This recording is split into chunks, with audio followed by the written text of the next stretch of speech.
Assalamualaikum warahmatullahi wabarakatuh. Waalaikumsalam warahmatullahi wabarakatuh. Yang terhormat Ibu Kepala Sekolah SD Negeri Kepurangan, yang saya hormati Bapak Ibu beserta para staf SD Negeri Kepurangan. Marilah kita panjatkan puji syukur kehadirat Allah Subhanahu wa Ta'ala yang telah memberikan nikmat kesehatan kepada kita sehingga kita bisa berkumpul dalam acara diseminasi modul 1.4. Tak lupa salawat serta salam semoga senantiasa tercurah kepada junjungan kita Nabi Muhammad SAW yang membawa cahaya petunjuk kepada seluruh umat manusia.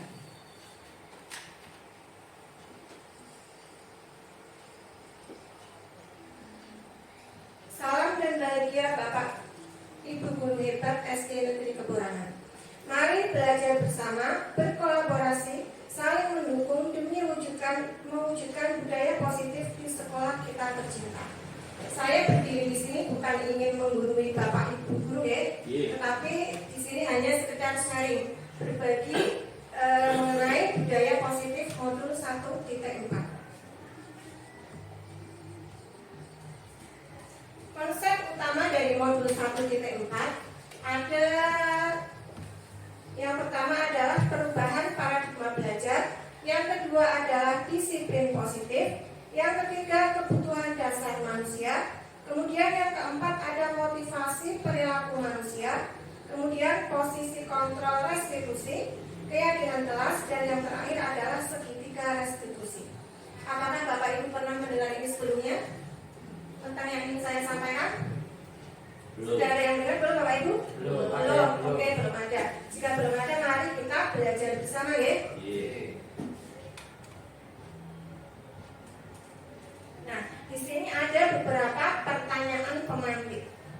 Apakah Anda setuju dengan pertanyaan ini? 1. Hukuman dapat mendisiplinkan anak. Setuju. Bagaimana Pak Dhani jawabannya? Setuju. Alasannya apa Pak Dhani? Mengapa hukuman dapat mendisiplinkan anak? Kalau tidak ada hukuman itu ya anak tidak akan merasa bahwa anak itu melakukan sebuah kekeliruan. Oke.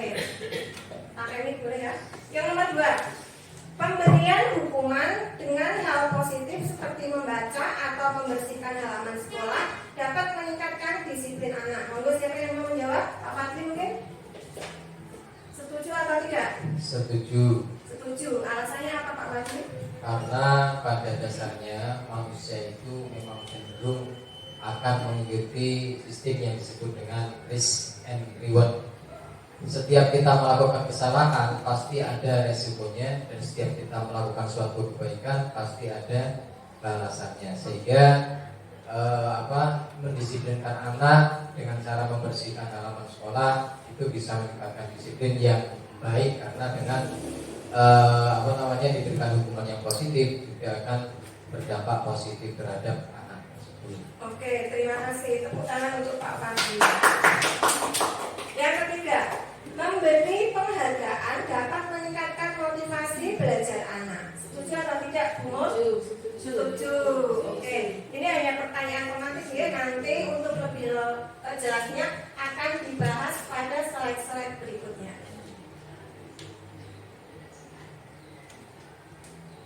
Nah, Bapak Ibu, di sini ada pembelajaran dengan paradigma baru.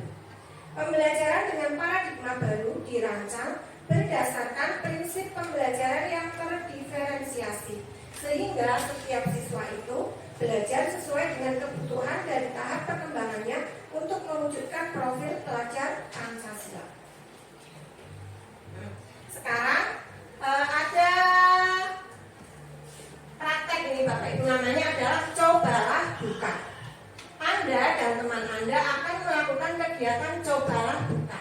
Yang satu itu berperan sebagai A, kemudian yang satu perannya sebagai B. Tugasnya A adalah tugas A yang mana? Tugas Anda itu mengepalkan, seperti gambar di samping ya, mengepalkan tangan, satu tangan. Coba Anda bayangkan bahwa Anda itu menyimpan sesuatu yang sangat berharga di dalam kepalan tangan Anda. Anda perlu menjaga benda tersebut sekuat tenaga, karena karena itu penting untuk kehidupan Anda. Kemudian tugas B rekan Anda itu adalah mencoba dengan segala cara. Nah, Bapak Ibu di sini ada kegiatan cobalah buka. Anda dan teman Anda akan melakukan kegiatan cobalah buka. Anda adalah A. Tugas Anda adalah mengepalkan salah satu tangan Anda. Coba Anda bayangkan bahwa Anda menyimpan sesuatu yang sangat berharga di dalam kepalan tangan Anda. Anda perlu menjaga benda tersebut sekuat tenaga karena benda itu begitu penting untuk kehidupan Anda. Kemudian tugasnya B adalah mencoba dengan segala cara untuk membuka kepalan tangan Anda. Itu bisa teman Anda boleh membujuk, menghardik, mengintimidasi, memarahi, menggoda, menggelitik, bahkan menawari Anda uang agar bersedia membuka kepalan tangan tersebut. Nah, sekarang kita praktekkan saja ya. Minta tolong bantuannya Pak Denny dan Pak Fadli. Maju depan. Pak Fadli bertugas sebagai apa? Yang A siapa ini? Boleh ini? Oh yang A, oke. Pak Denny bertugas sebagai A. Berarti tugasnya Pak Denny itu adalah mengepalkan tangan, kemudian jangan sampai tangan itu terbuka ya. Nah, kemudian Pak Fadli tugasnya adalah menggoda Pak Denny. Boleh dengan berbagai cara agar Pak Denny bisa membuka tangannya. Nah, mari kita praktekkan kegiatan ini. Monggo Pak Fadli boleh menggoda Pak Denny. Terima kasih. Pakai uang.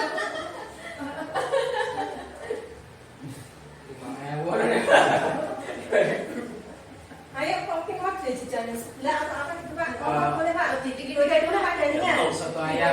Boleh. Gak mau. Pak dikit boleh. Saya nggak mau. Gak mau. Dirayu Pak. Oke Pak, buka dengan buka tangannya nanti tak berikan. Gak mau. Aja. Nggak bisa. Bisa, oke menyerah berarti Om Fadli ya? Menyerah, oke silakan duduk kembali. Terima kasih untuk Pak Fadli dan Pak Dani. Banyak dengan hati. Nah, Bapak Ibu itulah tadi yang disebut dengan teori kontrol. Nah, sekarang saya ingin bertanya kepada Pak Dani terlebih dahulu. Mengapa Pak Dani mempertahankan kepalan tangannya? Alasannya apa Pak Dani? Alasan saya mempertahankan kepala tangan adalah karena saya memiliki motivasi atau memiliki sebuah keyakinan bahwa apa yang saya lakukan itu adalah sesuatu yang baik. Oke, berarti punya keyakinan ya? Iya. Karena itu menyangkut apa tadi penting bagi kehidupan. Kemudian Pak Fadli, mengapa apa ya Pak Fadli pertanyaannya? Bagaimana perasaan Pak Fadli ketika tidak bisa membuka kepala tangannya Pak Denny? Ya, perasaan saya biasa saja. Biasa saja. Karena menurut saya menghargai prinsip yang dipegang oleh Pak Dhani, sehingga menurut saya ketika beliau tetap mempertahankan apa yang dia apa yang menjadi prinsip dia, ya saya akan tetap menghargai dia. Oke, terima kasih atas jawabannya. Oke. Nah, dalam kegiatan ini siapakah yang memegang kendali atau kontrol untuk membuka kepala tangan? Pak Dhani atau Pak Fadli yang mempunyai kontrol? Ya, Pak Dhani ya. Dari sini kita bisa tahu ya bahwa jika orang lain itu ingin mengontrol kita, sekuat apapun itu godaannya, jika kita itu tidak mengizinkan, maka itu tidak akan pernah terjadi. Nah, teori kontrol menurut Dr. William Glasser kemudian berkembang dan dinamakan dengan Choice Theory. Itu meluruskan beberapa miskonsepsi tentang makna kontrol. Yang pertama adalah ilusi guru mengontrol murid. Kita itu berpikir kadang kita itu bisa mengontrol murid-murid kita, padahal sebenarnya itu tidak bisa, karena setiap murid itu punya kontrol diri masing-masing. Yang kedua, ilusi bahwa semua penguatan positif, efektif, dan bermanfaat. Yang ketiga, ilusi bahwa kritik dan membuat orang merasa bersalah dapat menguatkan karakter. Dan yang terakhir adalah ilusi bahwa orang dewasa itu memiliki memiliki hak untuk memaksa. Nah, Bapak Ibu, di sini ada pemaparan tentang disiplin positif. Di dalam budaya kita, makna kata disiplin itu dimaknai menjadi sesuatu yang dilakukan seseorang pada orang lain untuk mendapatkan kepatuhan. Kita cenderung menghubungkan kata disiplin itu dengan ketidaknyamanan. Sebagai pendidik, tujuan kita adalah mewujudkan murid yang mempunyai disiplin diri, sehingga mereka bisa berperilaku dengan mengacu pada nilai-nilai kebijakan universal dan memiliki motivasi intrinsik bukan ekstrinsik. Intrinsik itu artinya motivasi yang berasal dari dirinya sendiri, bukan berasal dari luar.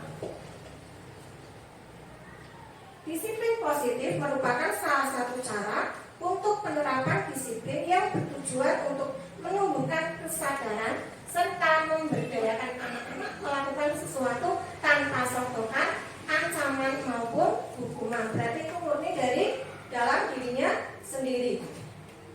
Nilai kebijakan. Disiplin sebagai bentuk kontrol diri, yaitu belajar untuk kontrol diri agar dapat mencapai suatu tujuan yang mulia. Tujuan mulia di sini itu mengacu pada nilai-nilai atau prinsip-prinsip mulia yang dianut seseorang. Nilai-nilai tersebut dinamakan sebagai nilai-nilai kebajikan yang universal. Nilai-nilai kebajikan dari berbagai institusi atau organisasi. Nah, ini adalah dimensi dari 6 dimensi profil pelajar Pancasila. Sudah hafal semua nih Bapak Ibu?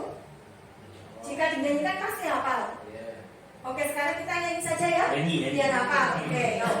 Kita nyanyi profil pelajar Pancasila. 1, 2, 3. Pelajar Pancasila beriman dan bertakwa pada Tuhan Yang Esa dan berakhlak mulia, berkebinekaan global, gotong royong mandiri, kreatif dan bernalar kritis. Nah, itu pasti sering Ibu Bapak nyanyikan di kelas nih ketika dalam pembelajaran. Nilai-nilai kebijakan dari berbagai institusi atau organisasi itu meliputi sikap murid. Yang pertama adalah toleransi, kemudian ada empati, keingintahuan, kreativitas, kerjasama, percaya diri, kemudian komitmen. Kemudian antusias, ada rasa hormat, integritas, mandiri, dan menghargai.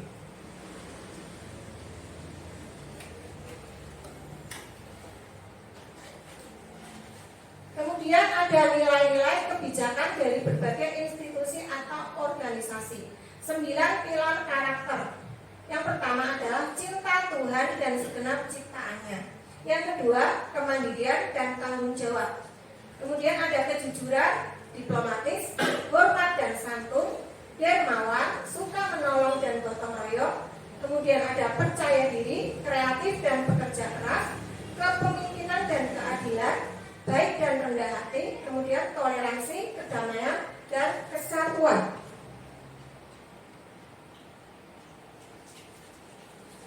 Kemudian yang petunjuk hidup itu contohnya adalah peduli, penalaran, bekerja sama, keberanian, keingintahuan, usaha, keluasan, berorganisasi, kesabaran, keteguhan hati, kehormatan, rasa humor, berinisiatif, integritas, pemecahan masalah, kemudian ada sumber pengetahuan, tanggung jawab, dan persahabatan. Nah, banyak sekali nih Bapak Ibu contohnya.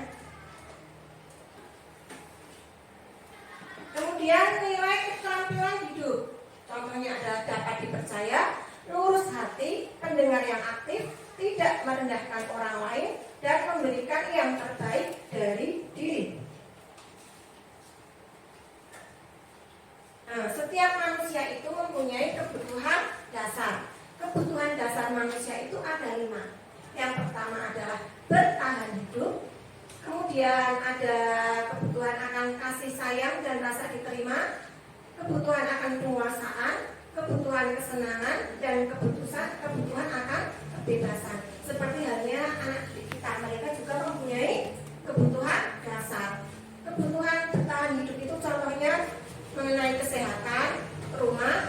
pemberian makanan. Kemudian kasih sayang itu contohnya siswa yang mencari perhatian. Misalkan di kelas Bapak Ibu menemui kasus ada anak yang mengalami hal yang menyimpang. Nah, itu dikarenakan mungkin karena ada kebutuhan dasar yang tidak terpenuhi. Kemudian yang ketiga adalah kebutuhan akan penguasaan, itu contohnya diakui kemampuannya, kemudian ingin dihormati. Kemudian yang keempat adalah contohnya kebutuhan akan kebebasan, itu tidak ingin tertekan, ingin merasa bebas dan merdeka. Kemudian contoh dari kebutuhan kebebasan adalah mencari kesenangan, bermain, dan tertawa. Nah, Bapak Ibu, mari kita bersama-sama menyaksikan video mengidentifikasi kebutuhan dasar manusia. Salam dan bahagia Ibu dan Bapak guru hebat. Untuk membangun budaya sekolah yang positif dengan lingkungan yang aman dan mendukung murid untuk menjadi pribadi yang berdaya, seimbang, dan bahagia, salah satu upaya yang dapat dilakukan oleh guru adalah memahami kebutuhan dasar yang mendasari perilaku murid. Pada video kali ini, kita akan membahas tentang 5 kebutuhan dasar manusia.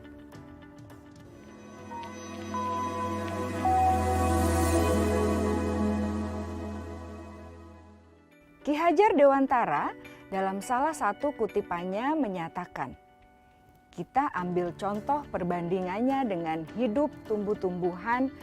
Seorang petani dalam hakikatnya sama kewajibannya dengan seorang pendidik yang menanam padi misalnya. Hanya dapat menuntun tumbuhnya padi.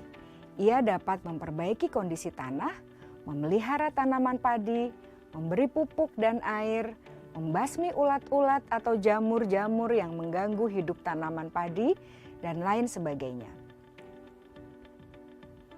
Ketika guru memahami kebutuhan apa yang mendasari perilaku murid, dan guru berusaha menuntun dan mendukung murid dalam memenuhi kebutuhannya secara positif, pada hakikatnya guru tersebut ibarat seorang petani yang sedang berusaha memahami kebutuhan masing-masing tanaman. Dan ia berusaha memenuhi kebutuhan tanaman tersebut agar dapat tumbuh dengan subur dan maksimal. Dr. William Glasser, seorang psikiater dari Amerika Serikat, menyatakan bahwa seluruh tindakan manusia memiliki tujuan tertentu, yaitu memenuhi kebutuhan dasarnya.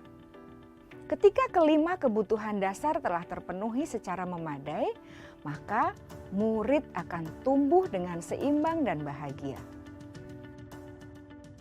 Sebaliknya, ketika kebutuhan dasar tidak terpenuhi dengan baik, maka seseorang akan mengalami emosi negatif seperti bosan, sedih, dan kecewa. Bahkan mereka dapat melakukan perbuatan yang bertentangan dengan nilai-nilai kebajikan atau melanggar peraturan. Dengan kata lain, perilaku buruk seseorang biasanya adalah respons dari kebutuhan yang tidak terpenuhi.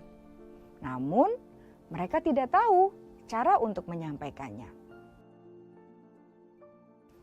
Ada 5 kebutuhan dasar manusia menurut Dr. William Glasser, yaitu yang pertama, kebutuhan untuk bertahan hidup atau survival. Yang kedua, kebutuhan untuk merasa diterima atau love and belonging. Yang ketiga, kebutuhan akan kebebasan atau freedom. Yang keempat, kebutuhan akan kesenangan atau fun. Dan yang kelima, kebutuhan akan penguasaan atau power.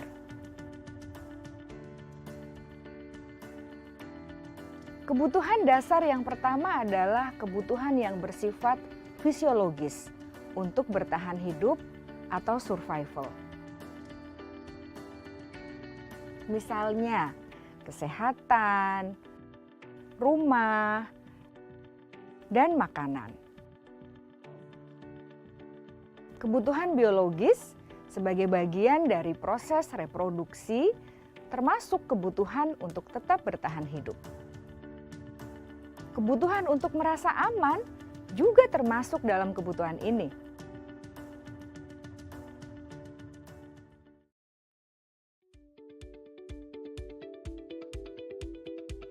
Agar murid dapat belajar dengan baik, kebutuhan mereka akan rasa aman, pangan, sandang, dan papan harus terpenuhi. Bagaimana mungkin mereka dapat belajar dengan baik bila mereka datang ke sekolah dengan perut yang lapar atau bila rumah mereka kebanjiran?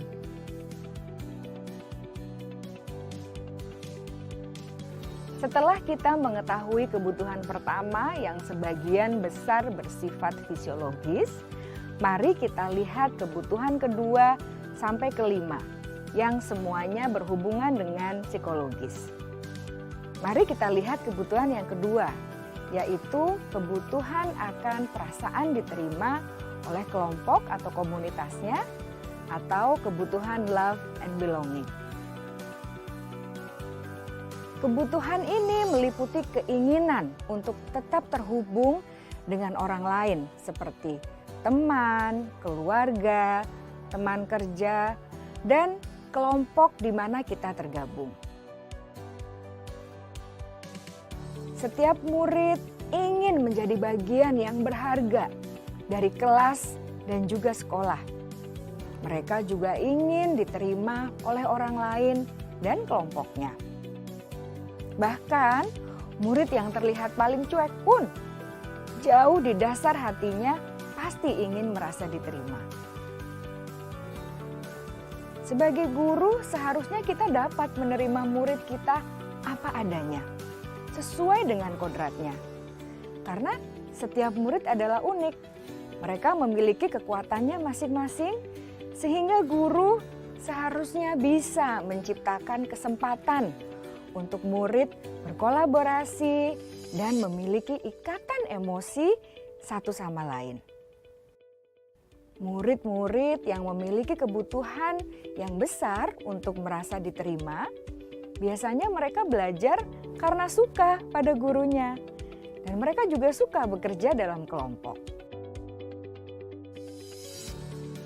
Kebutuhan yang ketiga adalah kebutuhan akan kebebasan atau kebutuhan membuat pilihan. Murid harus diberi kesempatan untuk membuat pilihan dan bertanggung jawab atas pilihan yang mereka telah ambil. Memberi mereka kebebasan bukan berarti membiarkan mereka melakukan apa saja yang mereka mau, melainkan lebih memberi mereka kesempatan untuk membuat pilihan, menyuarakan pendapat mereka dengan percaya diri, dan memberi mereka kesempatan untuk mencoba hal-hal yang baru. Pembelajaran dengan metode yang beragam dan menarik juga akan memenuhi kebutuhan murid tentang kebebasan ini. Pembelajaran berdiferensiasi, di mana guru menyediakan beberapa jenis tugas yang bisa dipilih oleh murid sesuai minat mereka, sangat baik untuk mengembangkan murid menjadi lebih mandiri dan memiliki motivasi internal. Karena kebutuhan akan kebebasan pada dasarnya adalah kebutuhan untuk mandiri, memiliki otonomi, memiliki pilihan, dan mampu mengendalikan arah hidupnya sendiri.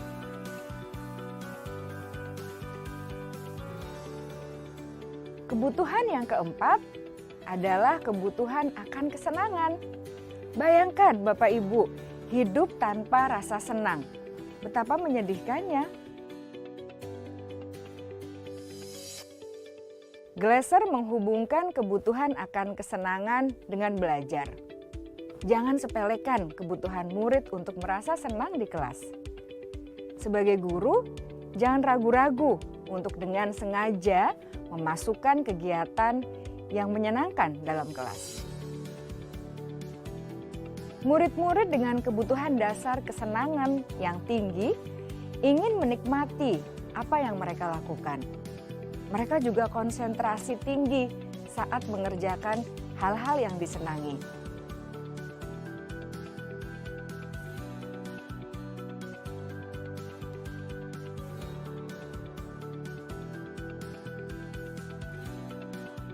Kebutuhan yang kelima adalah kebutuhan akan penguasaan. Setiap murid memiliki kebutuhan untuk merasa kompeten, menjadi terampil, diakui pencapaian dan keterampilannya,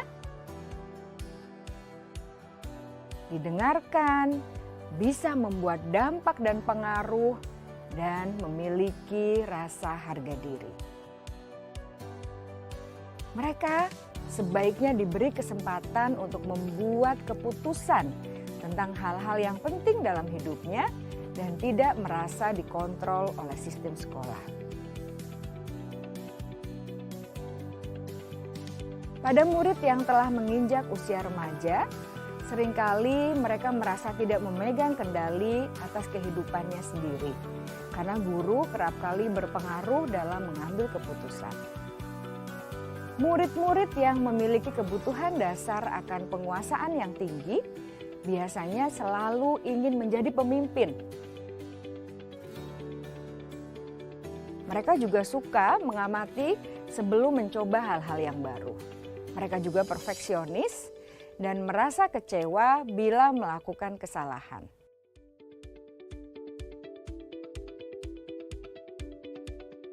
Ibu dan Bapak guru sangatlah penting bagi kita untuk mengetahui kebutuhan dasar murid-murid, agar kita memahami alasan di balik sikap dan tingkah laku mereka.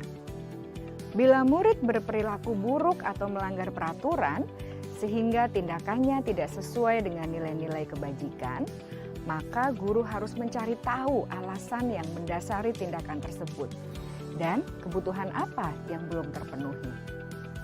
Melalui percakapan dengan guru dalam pendekatan disiplin positif, murid dapat diajak untuk bersikap reflektif dalam mengenali kebutuhan-kebutuhan yang berusaha mereka penuhi dan mendasari tindakan mereka. Jika guru mengabaikan perilaku buruk murid-murid, maka perilaku tersebut akan berpengaruh pada suasana kelas yang kurang kondusif dan akan berpengaruh pada tujuan dari pendidikan itu sendiri.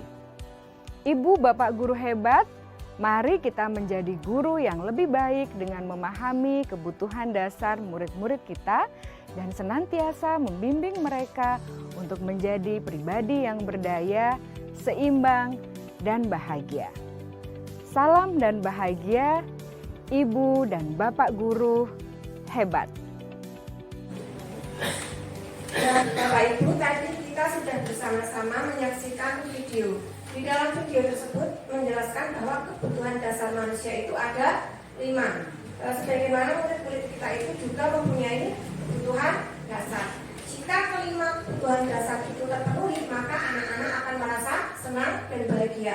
Kemudian, jika ada kebutuhan yang tidak terpenuhi, bisa saja anak itu merasa sedih, kecewa, bahkan marah. Nah, Bapak Ibu, sekarang kita akan belajar tentang motivasi perilaku manusia, kemudian hukuman dan penghargaan, dan yang terakhir adalah restitusi. Motivasi perilaku manusia. Motivasi perilaku manusia itu muncul karena adanya dorongan manusia dalam menggapai kebutuhan dasarnya. Motivasi perilaku manusia didasari menjadi 3 hal. Yang pertama adalah untuk menghindari ketidaknyamanan atau hukuman. Yang kedua adalah untuk mendapatkan imbalan atau penghargaan dari orang lain. Yang ketiga adalah untuk menjadi orang yang mereka inginkan dan menghargai diri sendiri dengan nilai-nilai yang mereka percaya. Nah, Bapak Ibu, di sini ada identitas gagal dan identitas sukses. Identitas gagal itu berupa hukuman. Kemudian identitas sukses itu berupa konsekuensi dan restitusi. Hukuman, ciri-ciri dari hukuman itu biasanya sesuatu yang menyakitkan harus terjadi. Kemudian tidak nyaman untuk murid atau anak untuk jangka waktu yang panjang. Korban mendapatkan keadilan. Murid atau anak akan tersakiti. Kemudian perilaku pasif agresif meningkat. Sistem tidak akan berjalan bila murid tidak takut. Berlaku hanya pada sebuah institusi, tidak berlanjut pada kehidupan nyata. Hukuman itu biasanya sifatnya sepihak. Jadi anak itu sebelumnya tidak tahu. Contohnya misalkan ada anak datang terlambat, kemudian guru itu langsung menghukum anak. Misalkan kamu tidak boleh masuk ke kelas, harus menunggu di luar selama 30 menit. Itu adalah berupa hukuman karena anak tidak diberikan kesempatan untuk berbicara. Kemudian identitas sukses itu contohnya konsekuensi. Kalau konsekuensi itu biasanya anak itu sudah tahu peraturannya terlebih dahulu. Kemudian jika anak itu melanggar maka dia tahu apa yang harus dia kerjakan. Ciri-ciri dari konsekuensi adalah sesuatu itu harus terjadi. Tidak nyaman untuk murid tapi untuk jangka waktu yang pendek. Korban bisa diabaikan. Kemudian murid dibuat tidak nyaman. Penguatan hanya bertahan dalam jangka waktu yang pendek. Kemudian memerlukan monitoring dan supervisi terus-menerus dari guru. Yang terakhir adalah membantu penerapan mengikuti peraturan dalam masyarakat. Kemudian identitas sukses yang kedua adalah restitusi. Restitusi itu merupakan pilihan. Kemudian menguatkan untuk murid anak dalam jangka waktu yang panjang. Korban mendapatkan ganti, murid mendapatkan penguatan, masalah dapat terpecahkan, murid dapat belajar bertanggung jawab untuk perilakunya. Kemudian fokus pada pemecahan masalah dalam jangka waktu yang panjang.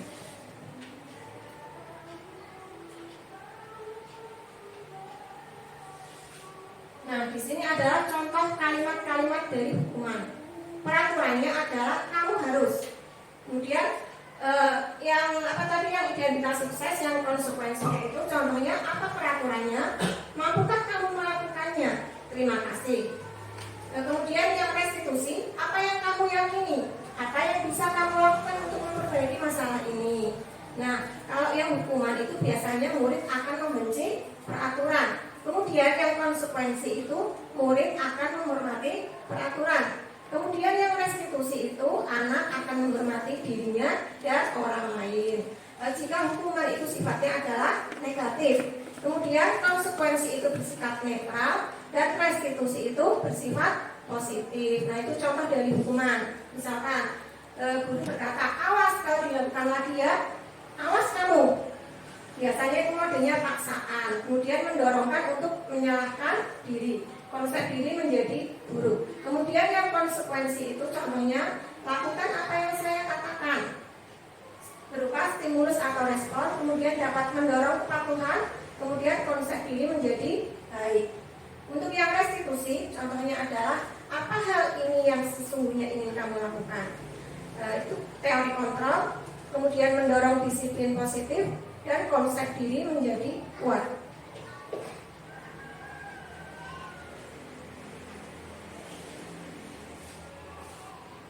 Identitas gagal dan identitas sukses. Hukuman. Murid atau anak belajar menyembunyikan kesalahan. Kemudian mencoba mengontrol anak dengan penguatan negatif, membayar ipas kesalahan. Dampaknya pada murid itu anak bisa menjadi marah, merasa bersalah, rendah diri, kemudian mengasingkan diri. Tiba-tiba tidak diharapkan atau sangat melukai. Dibuat oleh guru, menyakitkan. Guru menjalani konsekuensi dengan menyalahkan, mengkritik, menyindir, bahkan merendahkan. Kemudian yang identitas sukses berupa disiplin itu konsekuensi, murid atau anak menjadi taat beraturan. Kemudian mencoba mengontrol anak dengan penguatan yang positif. Kehilangan hak waktu jeda seorang diri sudah diketahui dan masuk akal. Konsekuensi itu dibuat oleh guru, juga diketahui oleh murid atau anak. Kemudian membantu guru menyatakan peraturan, melakukan peringatan dan menerapkan konsekuensi. Restitusi, murid atau anak belajar memecahkan masalah. Anak paham bahwa dirinya sendiri adalah sebagai pemegang kendali kontrol. Murid atau anak tidak kehilangan waktu, namun bersemangat untuk memperbaiki diri. Berupa undangan untuk mengadakan restitusi. Kemudian dibuat oleh murid atau anak, menguatkan guru menyebutkan keyakinan kelas, membimbing kerangka acuan berpikir restitusi murid.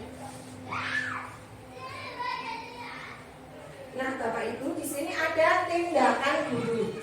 Mari kita jawab bersama-sama ya. Ini termasuk hukuman atau konsekuensi. Yang pertama, mencatat 100 kali di dalam buku kalimat. Saya tidak akan terlambat lagi karena terlambat ke sekolah. Itu termasuk hukuman atau konsekuensi?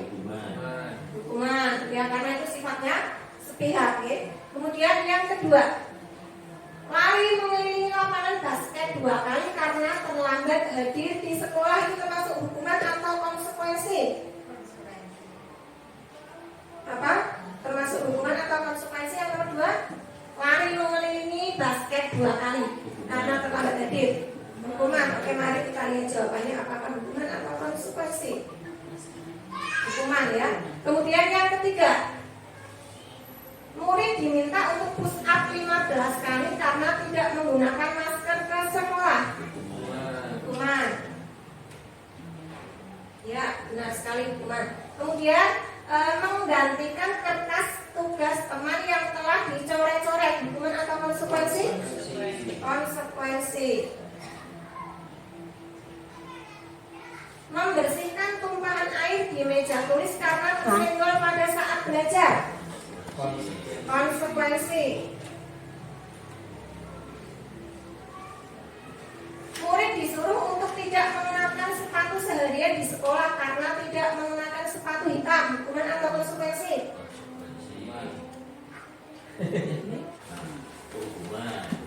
Hukuman.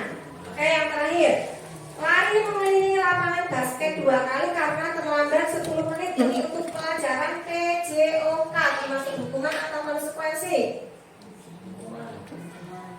Pak Kun, hukuman atau konsekuensi Pak Kun? Konsekuensi. Konsekuensi, ya betul sekali, jawaban Pak Kun adalah konsekuensi. Karena ini mungkin tadinya gurunya sudah menjelaskan peraturannya kepada anak, sehingga anak sudah mengetahuinya terlebih dahulu.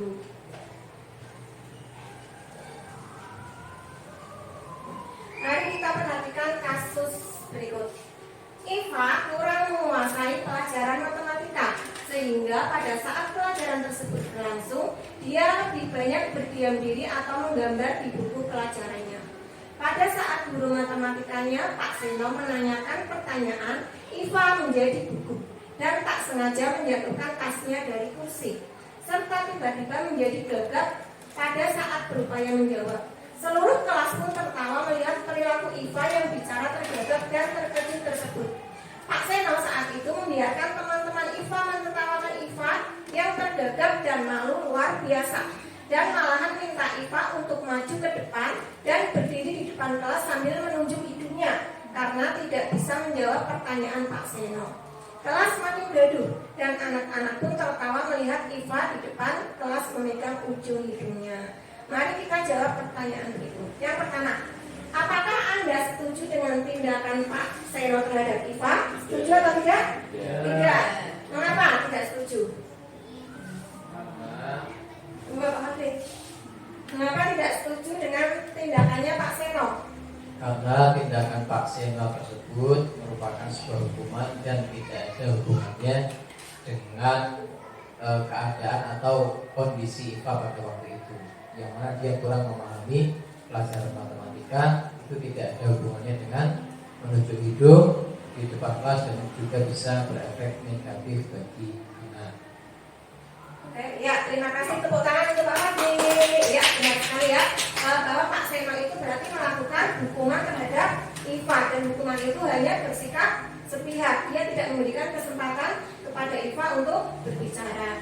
Yang kedua, menurut Anda tindakan Pak Seno terhadap Iva itu adalah hukuman atau konsekuensi? Hukuman. Ya, mengapa? Pak Dani, ayo Pak Dani, mau dijawab? Karena tadi sudah dijawab sama Bapak Dian bahwa itu hukuman karena berlangsung secara sepihak dan tidak diketahui oleh siswa yang bernama Iva.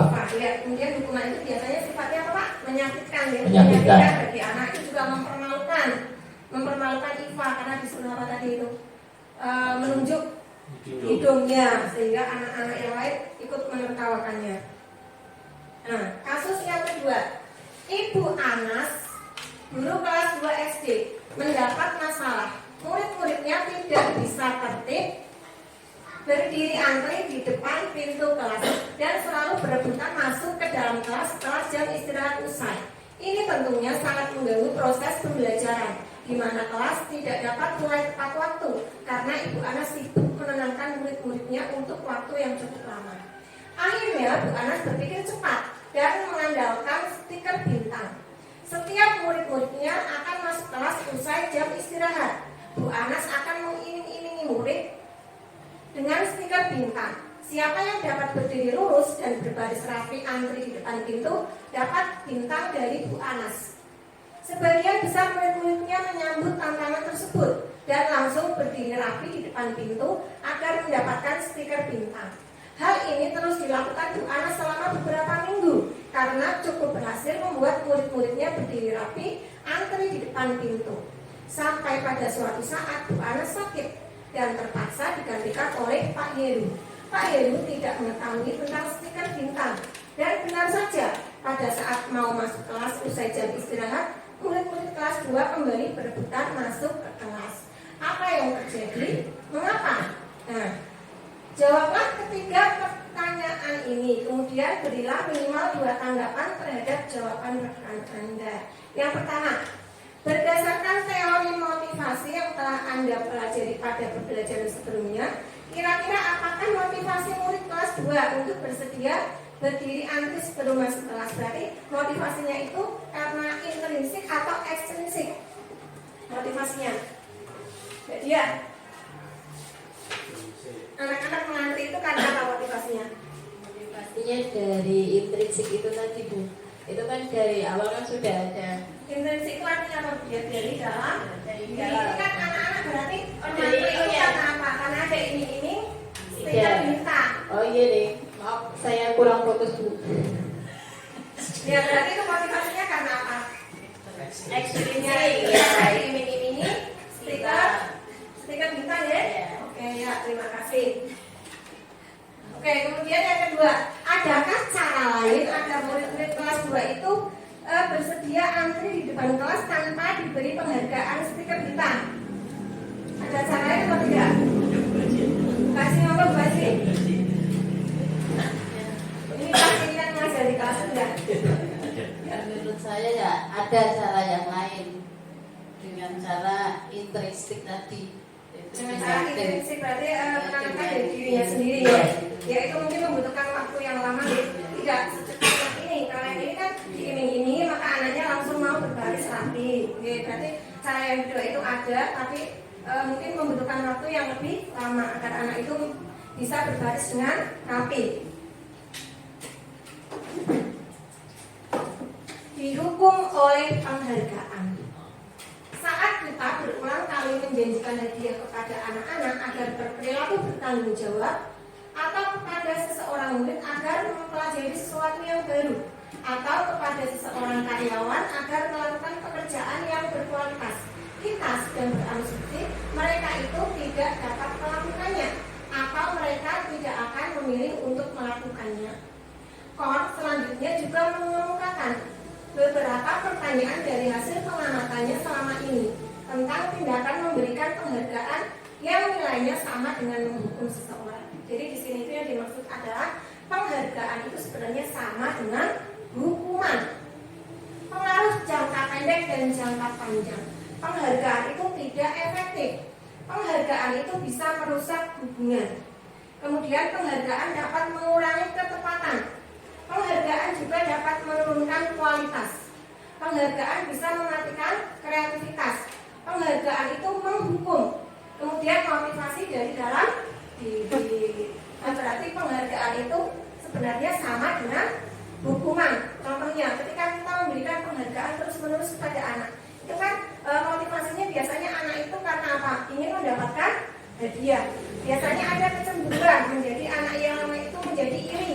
Ada kecemburuan, dia ingin juga mendapatkan penghargaan yang sama. Motivasi diri dalam diri. Saat seseorang anak itu belajar untuk pertama kali, menggabungkan huruf-huruf dan kata-kata, serta menyadari bahwa ia dapat membaca, timbul pijar di matanya dan sebuah senyuman di wajahnya. Anak tersebut begitu itu gembira bahwa ia telah mempelajari dan menguasai suatu keterampilan baru. Kesadaran akan kemampuannya bahwa dia sudah dapat membaca sesungguhnya sudah merupakan sebuah penghargaan. Jika kita memberikan penghargaan kepada seorang anak pada saat dia sedang merasa bangga dengan pencapaiannya sendiri, maka kita akan mengambil kegembiraan yang saat itu sedang dirasakan secara alamiah.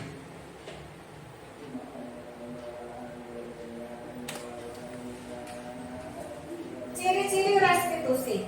Restitusi itu bukan untuk menebus kesalahan, namun untuk belajar dari kesalahan. Restitusi memperbaiki hubungan. Restitusi adalah tawaran, bukan paksaan. Restitusi menuntun untuk melihat ke dalam diri. Restitusi mencari kebutuhan dasar yang mendasari tindakan.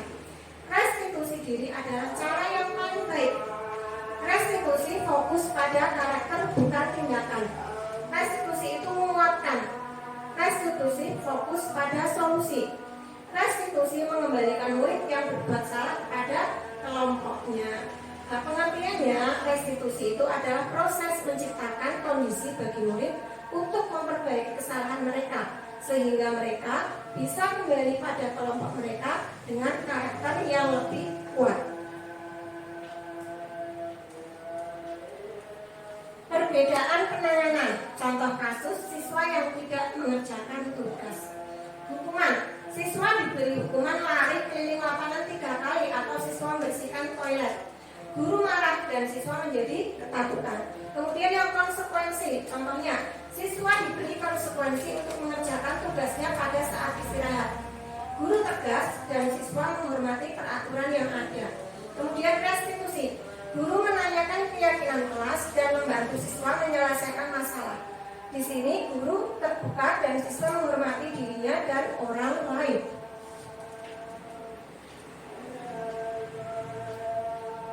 Posisi kontrol. Posisi kontrol itu ada 5. Yang pertama adalah posisi kontrol seorang guru ini. Yang pertama sebagai penghukum, yang kedua adalah sebagai pembuat orang merasa bersalah, yang ketiga sebagai teman, yang keempat sebagai pemantau, dan yang kelima adalah restitusi.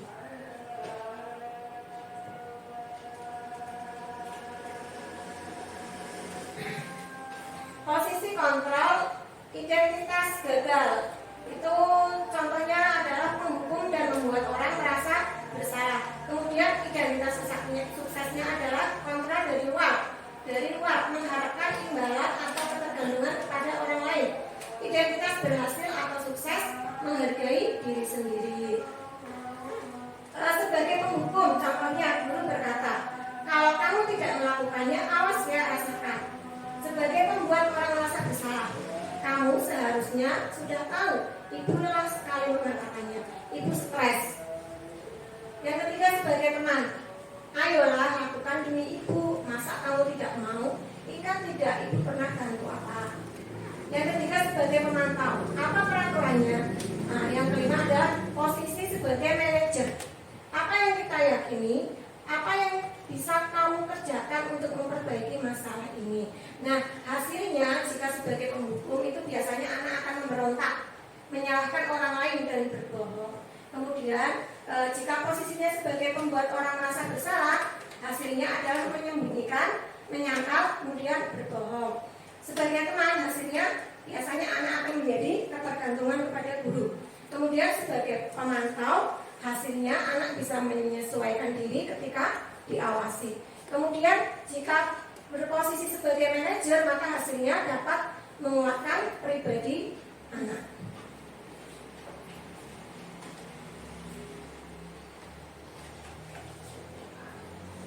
Posisi kontrol. Seorang penghukum itu bisa menggunakan hukuman fisik maupun verbal. Orang-orang yang menjalankan posisi penghukum senantiasa mengatakan bahwa sekolah memerlukan sistem atau alat yang dapat lebih menekan murid-murid lebih dalam lagi. Guru-guru yang menerapkan posisi penghukum akan berkata, patuhi aturan saya atau awas, kamu selalu saja salah. Selalu, pasti selalu yang terakhir selesai. Guru seperti ini senantiasa percaya hanya ada satu cara agar pembelajarannya bisa berhasil, yaitu cara dia penghukum dengan nada suara tinggi. Kemudian bahasa tubuh, matanya melotot, jarinya menunjuk-nunjuk atau menghadik. Terlambat lagi, pasti terlambat lagi, selalu datang terlambat. Kapan bisa datang tepat waktu? Tanyakan kepada diri Anda. Bagaimanakah perasaan murid bila guru berbicara seperti itu pada saat muridnya datang terlambat? Nah, hasilnya kemungkinan itu murid akan marah atau mendendam atau bersifat agresif. Bisa jadi sesudah kembali duduk, murid tersebut akan mencoret-coret bukunya atau meja tulisnya. Lebih buruk lagi, sepulang sekolah murid melihat motor atau mobil bapak ibu guru dan bisa juga menggoreskan kendaraan tersebut dengan paku.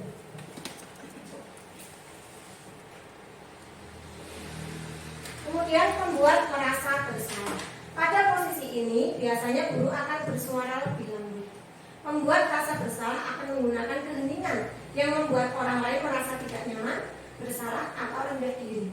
Kata-kata yang keluar dengan lembut seperti, "Ibu sangat kecewa sekali dengan kamu. Berapa kali Bapak harus memberitahu kamu ya? Gimana coba kalau orang tua kamu tahu kamu berbuat begini?"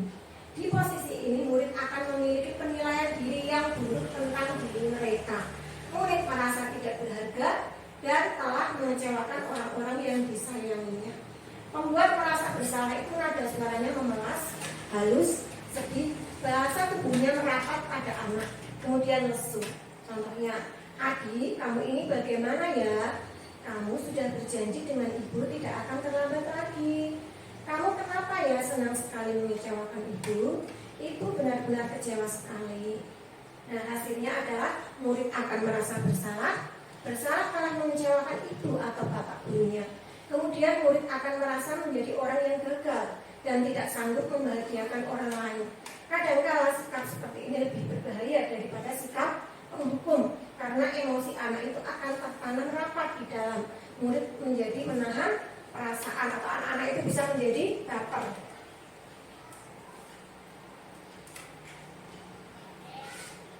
Nah, kemudian posisi kontrol sebagai teman. Guru pada posisi ini tidak akan menyakiti murid, namun akan tetap berupaya mengontrol murid melalui persuasi. Posisi teman pada guru bisa negatif maupun positif. Positif di sini berupa hubungan baik yang terjalin antara guru dan murid.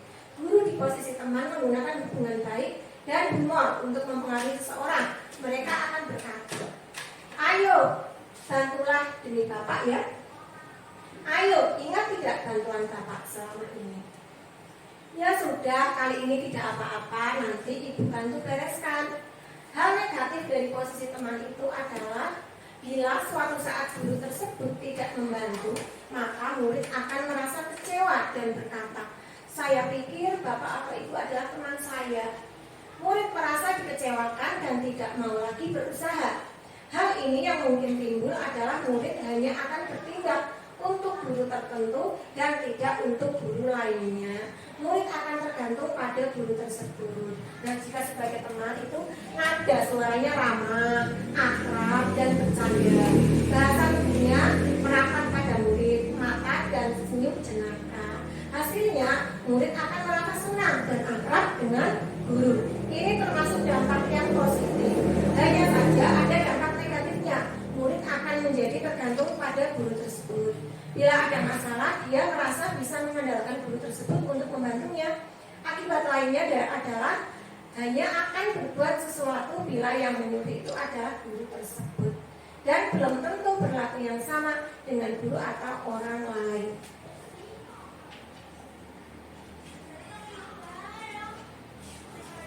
Kemudian posisi sebagai pemantau. Memantau berarti mengawasi. Pada saat kita mengawasi, kita bertanggung jawab atas perilaku orang-orang yang kita awasi. Posisi pemantau berdasarkan pada peraturan-peraturan dan konsekuensi dengan menggunakan sanksi. Kita dapat memisahkan hubungan pribadi kita dengan murid. Sebagai seseorang yang menjalankan posisi pemantau, pertanyaan yang diajukan seorang pemantau itu contohnya adalah, peraturannya apa? Apa yang telah kamu lakukan? Sanksi atau konsekuensinya apa? Nah, seorang pemantau itu sangat mengandalkan perhitungan, catatan, data yang dapat digunakan sebagai bukti atas perilaku seseorang, Posisi ini akan menggunakan stiker, slip catatan, daftar cek posisi pemantau sendiri berawal dari teori stimulus respon yang menunjukkan tanggung jawab guru dan pengontrol murid. Nah, jika sebagai pemantau biasanya nada suaranya dapat. Hasilnya murid memahami konsekuensi yang harus dijalankan karena telah melanggar salah satu peraturan sekolah. Guru tidak menunjukkan suatu emosi yang berlebihan, menjadi marah atau membuat merasa bersalah. Murid tetap dibuat tidak nyaman, yaitu dengan harus tinggal kelas pada waktu jam istirahat dan mengerjakan tugas. Kemudian guru tetap harus memantau murid pada saat mengerjakan tugas di jam istirahat karena murid tidak bisa ditinggal seorang diri. Ada masalah, dia merasa bisa mengandalkan guru tersebut untuk membantunya. Akibat lainnya, posisi teman, Adi hanya akan berbuat sesuatu bila yang menyuruhnya adalah guru tersebut dan belum tentu berlaku sama dengan guru atau orang lain.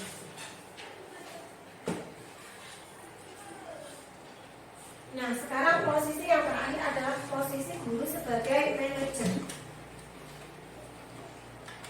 Manajer adalah posisi di mana guru itu berbuat sesuatu bersama dengan murid, mempersilahkan murid mempertanggungjawabkan perilakunya, mendukung murid agar dapat menemukan solusi atas permasalahannya sendiri. Seorang manajer telah memiliki keterampilan di posisi teman maupun pemantau dan dengan demikian bisa jadi di waktu-waktu tertentu kembali kepada kedua posisi tersebut bila diperlukan. Namun bila kita menggunakan murid-murid kita menjadi manusia yang merdeka, mandiri dan bertanggung jawab, maka kita perlu mengacu kepada restitusi yang dapat menjadikan murid kita itu seorang manajer bagi dirinya sendiri. Di manajer, murid diajak untuk menganalisis kebutuhan dirinya maupun kebutuhan orang lain. Di sini penekanannya bukan pada kemampuan membuat konsekuensi, namun dapat berkolaborasi dengan murid bagaimana memperbaiki kesalahan yang ada. Seorang manajer akan berkata, apa yang kita yakini kembali ke keyakinan kelas. Apakah kamu meyakininya?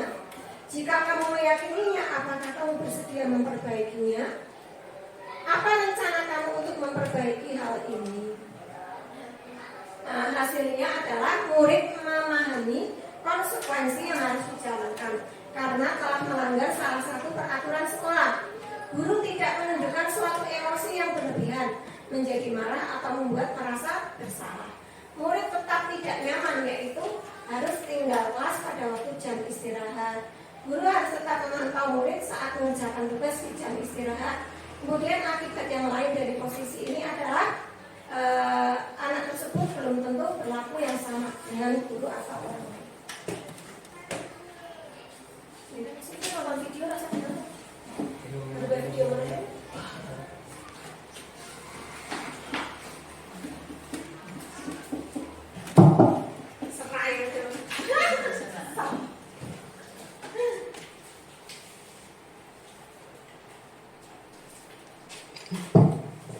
Nah, Bapak Ibu, ini adalah contoh dari keyakinan kelas. Nah, saya yakin Bapak Ibu sudah membuatnya bersama anak-anaknya, keyakinan kelasnya.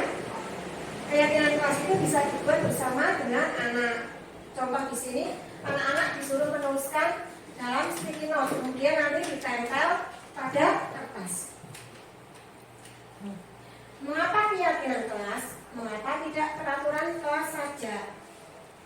Mengapa kira-kira Bapak Ibu?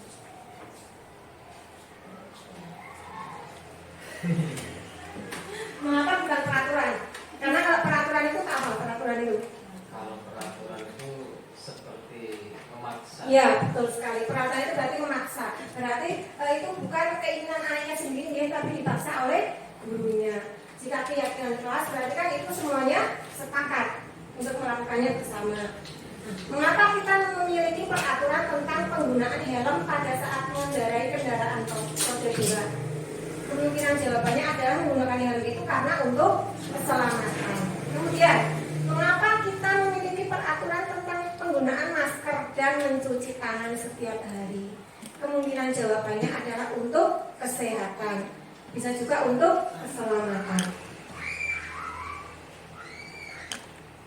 Untuk simpatik intrinsik kembali ke nilai atau keyakinan-keyakinan lebih menggerakkan seseorang dibandingkan mengikuti serangkaian peraturan-peraturan. Nilai-nilai keselamatan atau kesehatan inilah yang kita sebut sebagai suatu keyakinan, yaitu nilai-nilai kebijakan universal yang disepakati secara tersirat dan tersurat, lepas dari latar belakang suku, negara, bahasa, maupun agama. Tahapan menciptakan keyakinan kelas yang pertama adalah tentukan nilai-nilai kebajikan yang ingin dijadikan perhatian utama di sekolah. Curah pendapat dalam kelompok, bisa tentang toleransi, saling menghargai, dan lain-lain. Kemudian sempurnakan beberapa daftar nilai-nilai kebajikan yang utama. Bahas kembali dalam kelompok utama. Kemudian bisa juga dibuat poster atau dimuat di sosial media mengenai keyakinan sekolah di kelas-kelas Bapak Ibu. Contoh keyakinan kelas itu yang satu, pertama adalah selalu bersikap positif. Yang kedua, senantiasa menjadi diri terbaik. Kemudian yang ketiga adalah percaya dan menghormati orang lain serta barang miliknya. Yang keempat, berkomitmen terhadap setiap tugas. Yang kelima, senantiasa membantu. Nomor 6, berperilaku jujur. Dan yang terakhir adalah tidak merugikan orang lain. Ini adalah contoh keyakinan kelas 6 yang saya buat dengan anak-anak. Itu sudah juga saya buatkan poster sebelumnya, anak-anak menulisnya di kertas sticky note. Kecil sekali ya, tidak terbaca. Keyakinan kelasnya itu contohnya adalah datang tepat waktu. Kemudian menjaga kebersihan kelas dan sekolah. Bantu membaca apa tulisan? Tulisannya kecil sekali. Ya, bersikap jujur. Apalagi saling menghargai, menghormati dan menyayangi. Ya, kemudian berpakaian rapi dan sopan. Nah, itu adalah contoh dari keyakinan di kelas. Kalau kesepakatan sama saja deh. Awalnya itu kalau membuat keyakinan saya itu yang pertama itu peraturan dulu. Kalau dari anak itu kan pasti munculnya peraturan terlebih dahulu. Dan baru dari peraturan kelas itu kita sepakati berubah menjadi keyakinan kelas. Nah, ini contoh dari perbedaan antara peraturan dan keyakinan kelas.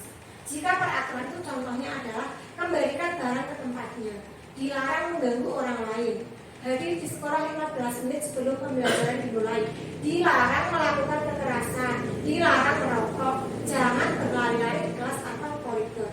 Kalau peraturan itu biasanya masih mengandung kata dilarang, jangan, tidak boleh. Kemudian kita ubah menjadi keyakinan kelas.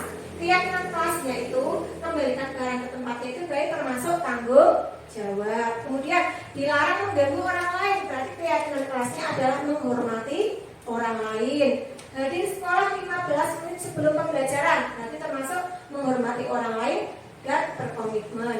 Dilarang melakukan kekerasan, keyakinan kelasnya adalah keselamatan, menghormati orang lain. Dilarang menggunakan narkoba, kesehatan. Bergantian atau menunggu giliran, keyakinan kelasnya adalah menghormati orang lain, kemudian bersabar.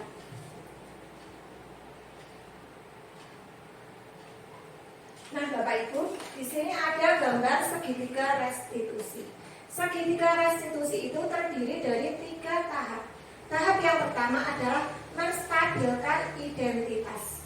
Yang kedua adalah validasi tindakan yang salah. Dan yang ketiga adalah menanyakan keyakinan.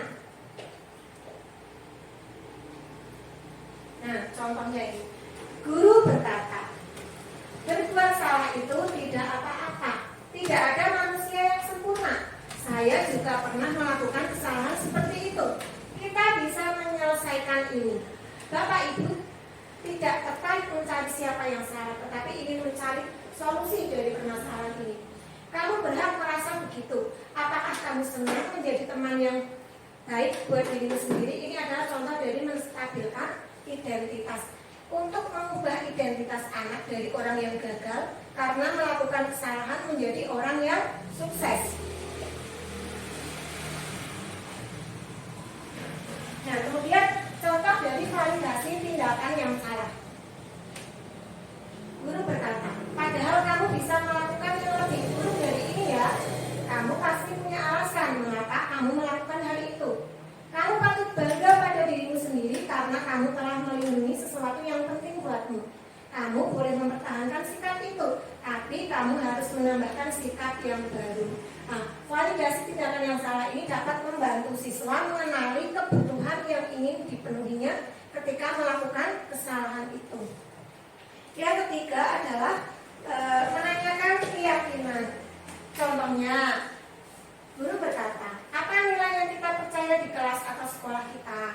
Nilai-nilai universal apa yang telah kita sepakati? Kelas yang ideal itu seperti apa sih? Kamu ingin jadi anak yang seperti apa? Apa yang kamu rasakan ketika kamu melakukan itu? Kamu menjadi orang yang seperti apa?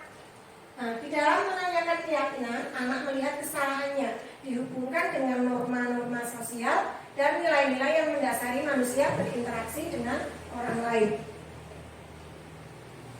Nah, di sini ada contoh video pelaksanaan restitusi. Ini adalah contoh dari kasus yang saya alami di kelas 6. Kemudian saya coba menyelesaikannya dengan menggunakan segitiga restitusi.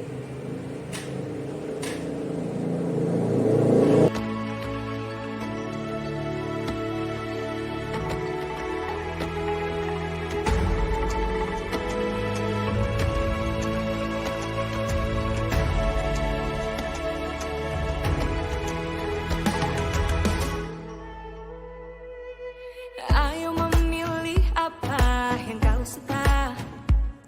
Merdeka belajar wujud yang nyata. Raih mimpimu juga cita-cita.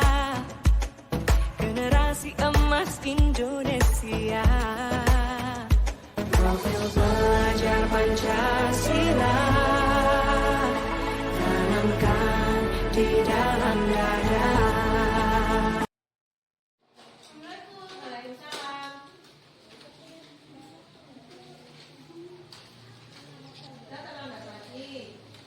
Iya Bu. Ya silakan kamu letakkan tas kamu dulu, kemudian kamu ambil bukumu.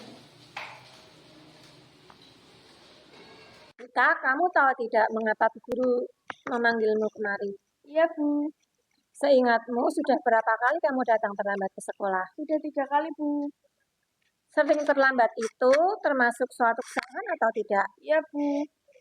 Baik, Dita. Berbuat kesalahan itu manusiawi, tidak apa-apa. Setiap orang pasti pernah melakukan kesalahan. Yang terpenting, kita bisa belajar dari kesalahan tersebut dan berusaha untuk memperbaikinya. Bagaimana, Dita? Apakah kamu setuju? Setuju, Bu. Dita, mari kita cari solusinya bersama-sama ya. Baik, Bu. Kamu sering datang terlambat itu pasti ada alasannya. Kenapa Dita sering datang terlambat? Karena saya sering begadang dan main HP sampai larut malam. Jadi, saya kurang tidur dan bangun kesiangan. Kamu tahu tidak keyakinan kelas yang sudah kita sepakati? Tahu, Bu.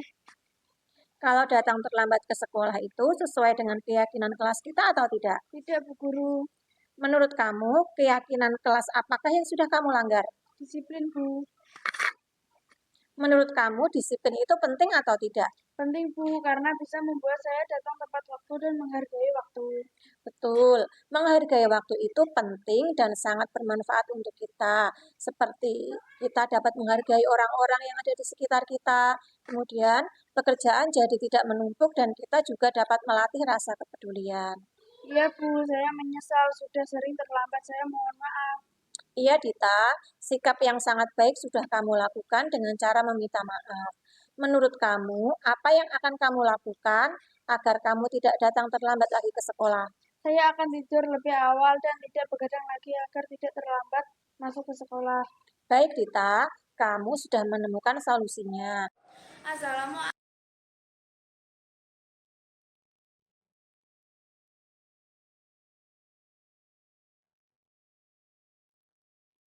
Oh, Ibu dengar laporan dari ketua kelas, kamu bertengkar dengan Zena ya?